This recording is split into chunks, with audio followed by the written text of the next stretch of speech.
Du 5 au 5 avril 2024, le président de la République, son Excellence Denis Sassou Nguesso, a séjourné en Azerbaïdjan. Avant de quitter Bakou, sa ville capitale, le président de la République a visité les unités énergétiques de cette ville. Suivez.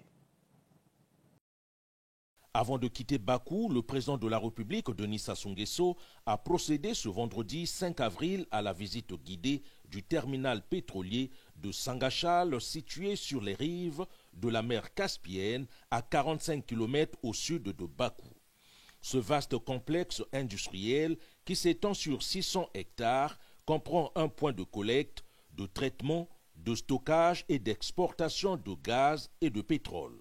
Sa capacité de production est de 1 200 000 barils de pétrole par jour. Les accords signés entre la SNPC et SOCAR dans le domaine des hydrocarbures permettent à la société SOCAR de fiabiliser les installations, de renforcer les capacités opérationnelles du personnel et d'améliorer les performances de la CORAF afin d'en augmenter la production.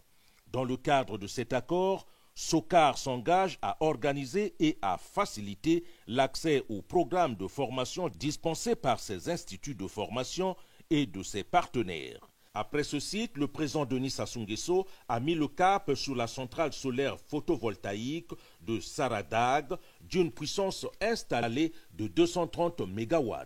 Il s'agit de la première centrale solaire à l'échelle industrielle de la région caspienne. L'usine produit 500 millions de kWh d'électricité par an, économisant ainsi 110 millions de mètres cubes de gaz naturel du pays. Dans le même temps, les émissions de carbone dans l'atmosphère seront réduites à 200 000 tonnes.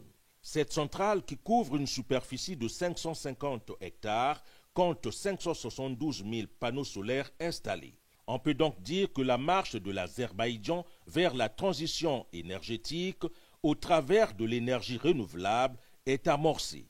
Le Congo, qui connaît un ensoleillement toute l'année, peut s'inspirer de ce modèle.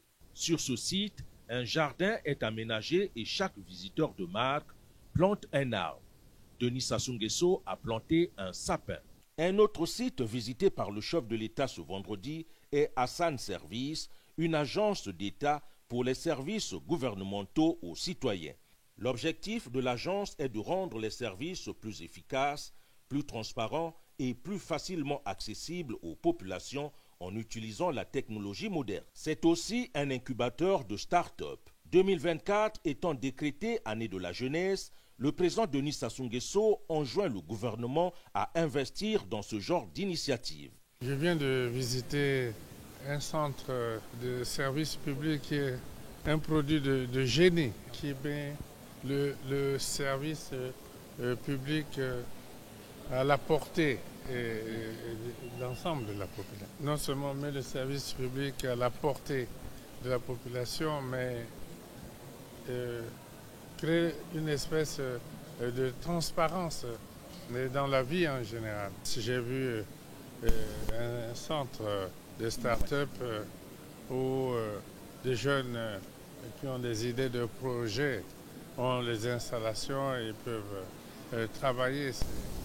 C'est une bonne idée qui nous inspire parce que nous avons déclaré cette année de la jeunesse. Je vais prochainement envoyer une mission gouvernementale ici pour étudier le concept, s'en inspirer et établir des relations de coopération avec les services correspondants. Tout compte fait, le président de la République est satisfait de sa première visite officielle à Bakou. À son départ de la capitale azerbaïdjanaise, le chef de l'État est raccompagné par le premier vice-premier ministre et l'ambassadeur du Congo en Russie. Notons que le président Denis Sassou Nguesso s'en va à Kigali, au Rwanda, répondre à l'invitation de son homologue Paul Kagame de participer à la commémoration des 30 ans du génocide de Tutsi, en faisant escale à Dubaï, aux Émirats arabes unis.